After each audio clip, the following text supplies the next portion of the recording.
Hello students, कैसे हो आप लोग। उम्मीद करते हैं बहुत अच्छे होंगे, मस्त होंगे और बहुत ही बेहतरीन तरीके से अपनी स्टडी कर रहे होंगे।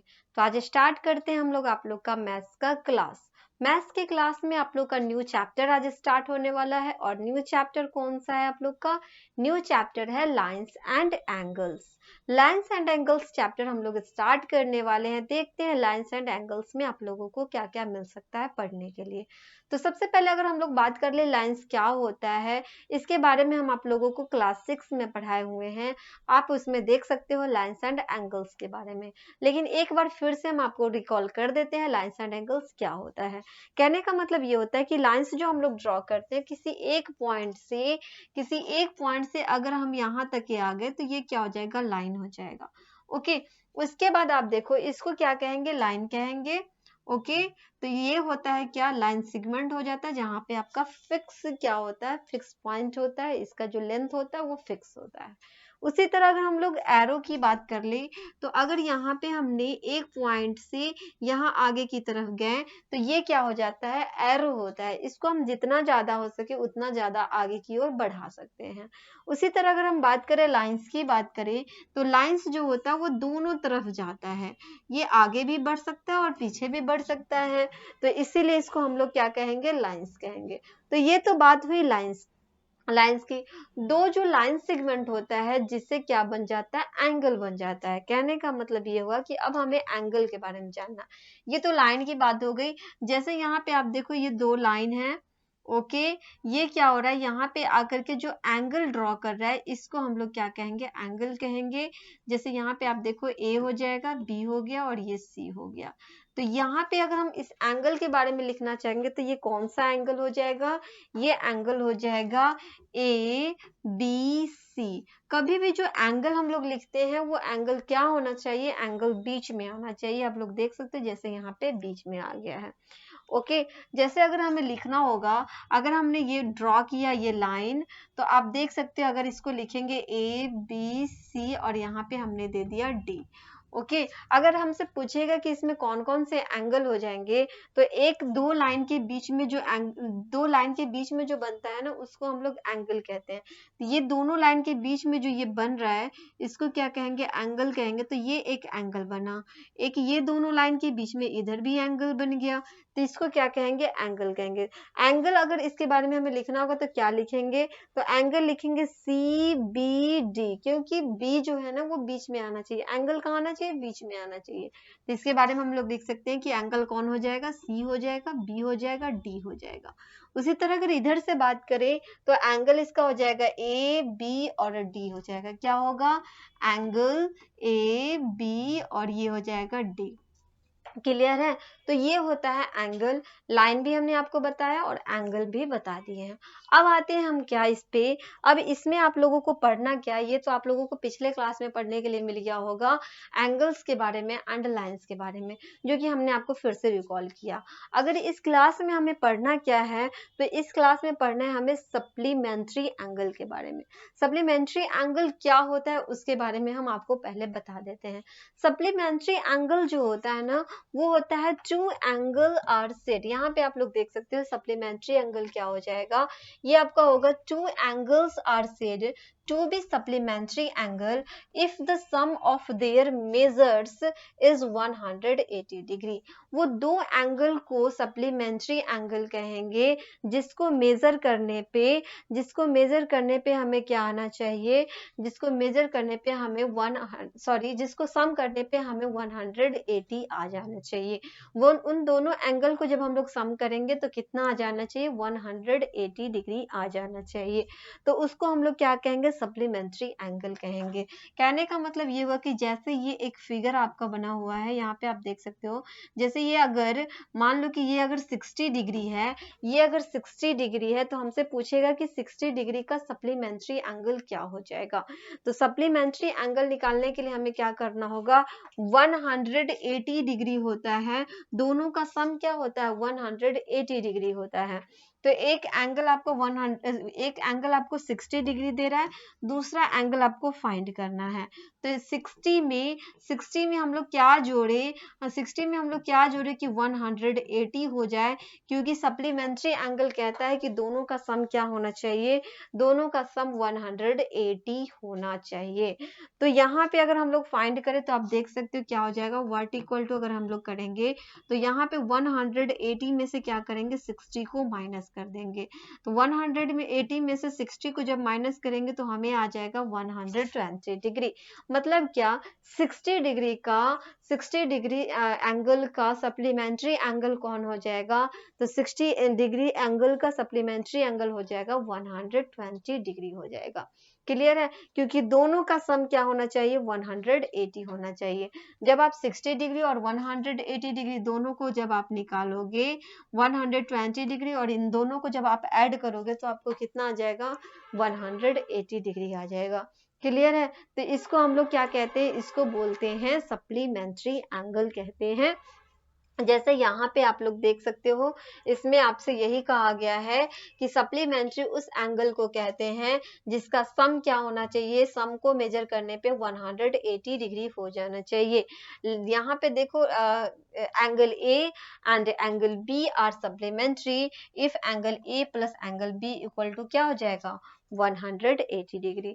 जहाँ पे आप देख सकते हो एंगल ए देखो यहाँ पे 75 डिग्री दिया है, एंगल बी आपको 105 डिग्री दे दिया है। A and B are supplementary since A plus B equal to 180 degree. जैसे एंगल A जो है ना, एंगल A आपको 75 डिग्री दिया, उसी तरह एंगल B जो है वो आपको दे दिया है 105 डिग्री। आपसे पूछा क्या कि एंगल A जो है एंगल B का क्या सप्लीमेंट्री होगा, बिल्कुल हो जाएगा। अगर आप इसको ऐड करोगे, एंगल A और एंगल B को जब आप ऐड करोगे तो आप देख सकते हो कितना हो जाएगा, एंगल A 75 है, एंगल B 105 है। जब आप दोनों को ऐड करोगे कितना आ जाएगा, 180 डिग्री आ गया। मतलब क्या, मतलब ये हुआ कि ये जो है एंगल A एंगल B का क्या हो जाएगा, सप्लीमेंट्री एंगल हो जाएगा। क्लियर है, तो इस तरह से आपको क्या करना है, सॉल्व करना है अगर क्वेश्चन पूछ लिया जाए तो। ओके, तो सप्लीमेंट्री एंगल कहेगा तो क्या करेंगे, 180 हमें ऐड करके आ जाना चाहिए दोनों एंगल को। अब आगे आता है क्या, आगे आप लोगों को पढ़ना है कंप्लीमेंट्री एंगल। कंप्लीमेंट्री एंगल की अगर बात कर ले तो कंप्लीमेंट्री एंगल क्या होता है, तो यहाँ पे आप देख सकते हो, two angles are said to be complementary if the sum of their measure is 90 degree. मतलब दोनों एंगल का सम क्या होना चाहिए, दोनों एंगल का सम 90 डिग्री होना चाहिए। दोनों एंगल का सम अगर 90 डिग्री है तो उसे हम लोग कहेंगे तो उसे हम लोग कहेंगे कंप्लीमेंट्री एंगल कहेंगे। अगर सम 90 डिग्री आ जाए, कहने का मतलब ये आप देखो, ये क्या है, 90 डिग्री का फिगर बना हुआ है। यहाँ पे अगर हम बात करें तो अगर इस तरह से हमने यहाँ पे ड्रॉ किया, मान लो कि ये अगर 45 डिग्री है, तो आपसे पूछेगा कि 45 डिग्री का 45 डिग्री का कंप्लीमेंट्री एंगल क्या हो जाएगा। तो 45 डिग्री का कंप्लीमेंट्री एंगल निकालने के लिए हमें क्या करना होगा, 90 में से माइनस कर देना होगा, क्योंकि इन दोनों एंगल का सम क्या होना चाहिए, 90 होना चाहिए। तो एक एंगल तो हमारे पास 45 है, दूसरा एंगल हमें मालूम नहीं है, तो क्या करेंगे, इक्वल में 90 कर देंगे। यहाँ पे अगर वाट का मान फाइंड करना होगा तो 90 में से अगर 45 को माइनस कर दे, तो 90 में से अगर 45 को माइनस करें तो 45 डिग्री आ जाएगा। कहने का मतलब ये हुआ कि 45 डिग्री का 45 डिग्री का कंप्लीमेंट्री एंगल क्या हो जाएगा, 45 डिग्री हो जाएगा। क्लियर है, तो इस तरह से आपको क्या करना होगा, फाइंड करना होगा दोनों का सम कितना आना चाहिए, दोनों का सम आ जाना चाहिए 90 डिग्री। जैसे यहाँ पे देखो, angle A and angle B are complementary if angle A plus angle B equal to कितना, 90 डिग्री। क्लियर है, दोनों एंगल का सम क्या होना चाहिए, 90 डिग्री होना चाहिए। उसी तरह अगर हम आगे बात करें तो आगे अगर आप लोग देखो तो यहाँ पे कह रहा है कि अगर एंगल 36 है और एंगल बी जो है 54 है, तो एंगल ए और बी क्या होगा, दोनों क्या हो जाएगा, कंप्लीमेंट्री हो जाएगा अगर दोनों एंगल को हम सम करते हैं। एंगल ए कितना है, एंगल ए 36 है और एंगल बी जो है, एंगल बी जो है वो कितना है, 54 है।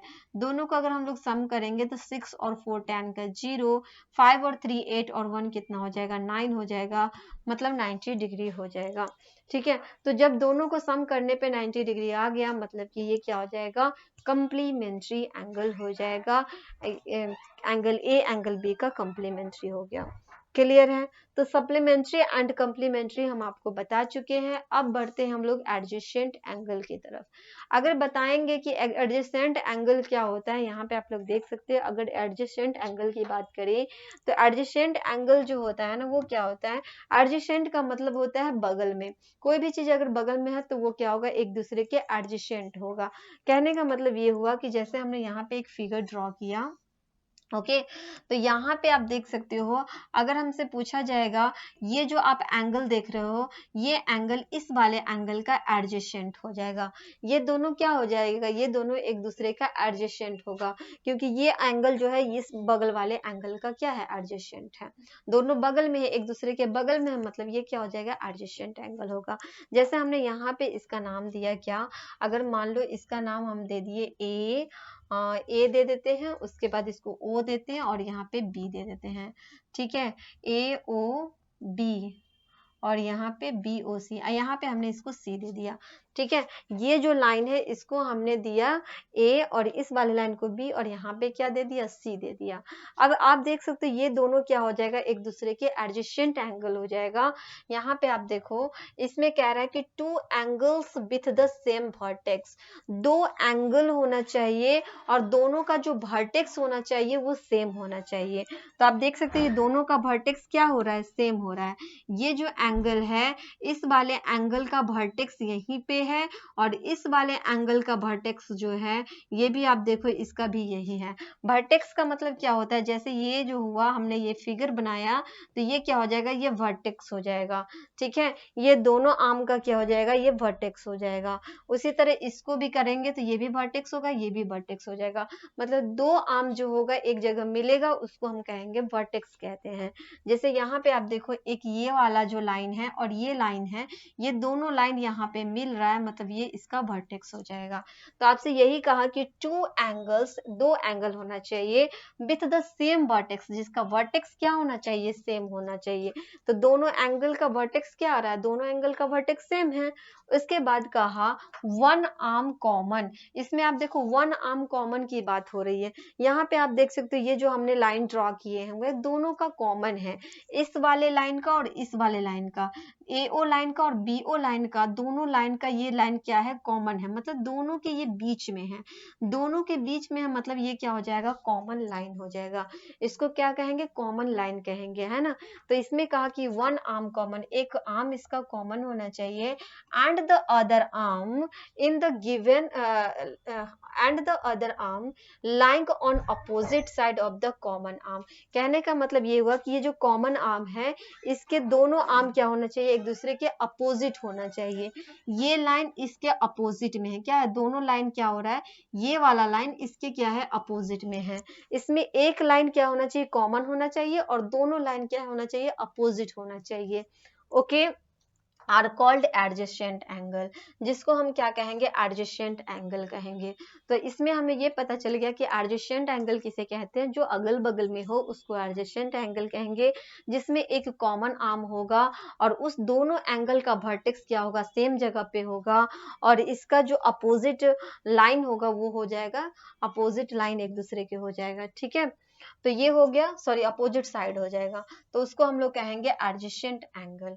क्लियर है। उसके बाद यहाँ पे देखो कह रहा है in the given figure A O B, यहाँ पे आप देख सकते हो फिगर की अगर बात करें तो यहाँ पे आप देखो ए ओ बी की बात हो रही है, A O B, A O B जो है, A O B B O C have the same vertex, मतलब क्या, A O B B O C, B O C, A O B B O C, नहीं, यहाँ पे AOC होगा, ठीक है, यहाँ पे क्या लिखेंगे, AOC होगा। तो आप देख सकते हो AOC और इधर से आप देखो BOC, दोनों का वर्टेक्स क्या है, सेम है। तो कह रहा है कि AOC and BOC have the same vertex. O the common arm OB, देखो यहाँ पे O क्या हो जाएगा, OA इसका कॉमन आर्म हो जाएगा, सॉरी OC क्या हो जाएगा, कॉमन आर्म हो जाएगा। And the other arm OA and OC lying opposite side of OB। Okay, तो ये क्या हो जाएगा, OA और OB अपोजिट हो जाएगा और ये OC जो हो जाएगा सेम हो जाएगा। क्लियर है? तो ये था आपका क्या था, एडजेसेंट एंगल था। एडजेसेंट एंगल समझ में आ गया। तो उसमें क्या होना चाहिए, एक आर्म जो होना चाहिए वो कॉमन होना चाहिए, दोनों वाला साइड जो होना चाहिए वो अपोजिट होना चाहिए, दोनों के बगल वाले जो एंगल होना चाहिए अगल बगल में होना चाहिए। क्लियर है? तो ये था आपका एडजेसेंट एंगल। उसके बाद क्या है, लीनियर पेयर ऑफ एंगल की बात कर ले। लीनियर पेयर ऑफ एंगल की अगर हम बात करें तो लीनियर पेयर किसे कहेंगे ये भी आपको हम अभी बता देते हैं। यहाँ पे आपसे कह रहा है कि two adjacent angle are said to form a linear pair of angles if their non common arm are two opposite ray. ठीक है, इसको हम क्या करते हैं, इसको आपको हम नेक्स्ट क्लास में बता देंगे। लीनियर पेयर ऑफ एंगल जो है इसको हम आपको नेक्स्ट क्लास में बताएंगे। उसके बाद इसके पैटर्न से क्वेश्चन सॉल्व कराना बता देंगे। ओके, फिर मिलते हैं नेक्स्ट क्लास में। तब तक के लिए आप लोग रिवीजन करो, प्रैक्टिस करो, अच्छे से आप लोग तैयारी करते रहो। Okay, bye, thank you.